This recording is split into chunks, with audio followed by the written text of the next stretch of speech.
Scope creep can, for example, increase the expectations of a project. If you are commissioned to create an illustration of a dog, but then a cat is added and a fully illustrated forest background gets added, those additions have creeped in to go beyond the original expectation. Now, is this terrible? Perhaps.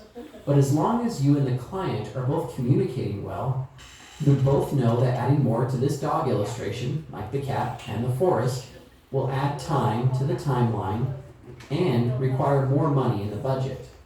As long as you both have a mutual agreement to account for the scope creep, then you're fine. But if the scope creep goes unchecked, then you will have communication breakdown, and the future of the project may be uncertain.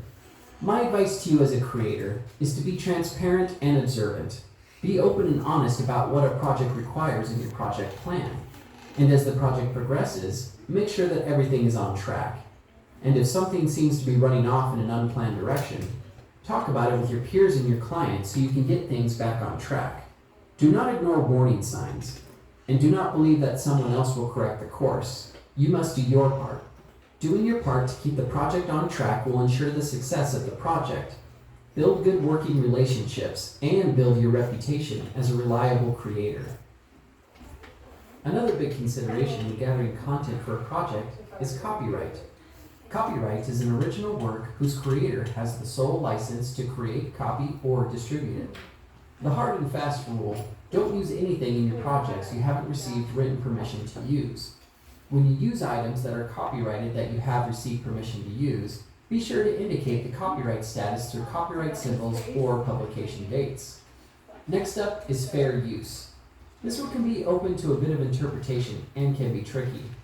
Fair use implies that parts of copyrighted works can be used without permission, but only if the use is reasonable and doesn't adversely affect the profit that may be expected by the copyright owner. A bit tricky there. Intellectual property is more of a legal term. It means that an idea, process, or physical creation that comes from the work of the mind. Now lastly, derivative works.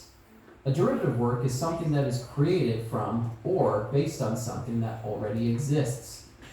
Keep in mind that these are general definitions, and there are a lot of specifics that go into each case. So please remember the rule. Don't use anything in your projects that you haven't received written permission to use. In addition to copyright considerations, you need to ensure that you have the correct permissions required for what your project might demand. If you are required to photograph talent, be sure you provide a model release that outlines the terms of use of the model's image, including compensation, copyright, etc. You also may need to obtain permission to photograph in a specific location. That type of permission can usually be obtained from the property owner. Finally, for your own work and when using the work of others, it is good to understand the 6 Creative Commons license types. First is attribution, which allows others to use your work provided they credit you for the original image. Second is Attribution Sharealike. This is similar to attribution, but includes the provision that any work created from your original work must have the same license. Third is Attribution No Derivatives.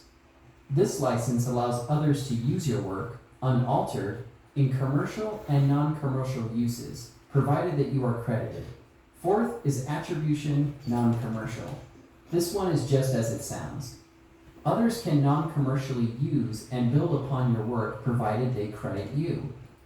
Fifth is Attribution Non-Commercial Sharealike. Others can non-commercially use and build upon your work, provided that they credit you and maintain the same licensing. Finally, Attribution Non-Commercial No Derivatives. This license allows others to download and share your work, provided that they give credit to you. Do not alter the work or use the work commercially.